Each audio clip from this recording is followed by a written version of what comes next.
এক অর্থে 53 বছর ধরে বাংলাদেশের মানুষ যে গণতান্ত্রিক আকাঙ্ক্ষাকে ধারণ করেছে, সেই আকাঙ্ক্ষাকে যেন বাস্তবায়ন করা যায়, তার পথ উন্মুক্ত করা যায়, যেন আমরা সকলে মিলে সম্মিলিতভাবে একটি গণতান্ত্রিক রাষ্ট্র প্রতিষ্ঠা করতে পারি, তারই অংশ হিসেবে এই আলোচনা।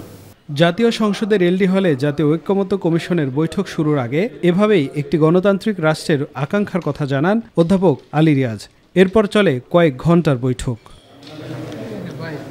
বৈঠক শেষে গণ অধিকার পরিষদের সভাপতি নুরুল হক নূর বলেন, সংসদের মেয়াদ 4 বছর করার পক্ষে মত দিয়েছে তার দল। একই ব্যক্তি দলীয় প্রধান, সরকার প্রধান এবং সংসদ নেতা হতে পারবে না, এই বিষয়ে আমরা একমত। পরপর বলেন কিংবা সব মিলিয়ে আমরা পরিষ্কারভাবে বলেছি যে তার জীবদ্দশায় দুবারের বেশি কেউ প্রধানমন্ত্রী হতে পারবে না, এবং 2 বার প্রধানমন্ত্রী হওয়ার পরে আবার ওই ব্যক্তি রাষ্ট্রপতি হতে পারবে না, রাষ্ট্রপতি অযোগ্য হবেন, এটা আমরা বলেছি।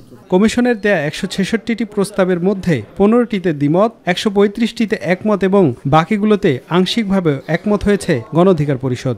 আপনাদেরকে অসংখ্য ধন্যবাদ। আফজাল হোসেন, মাই টিভি, ঢাকা।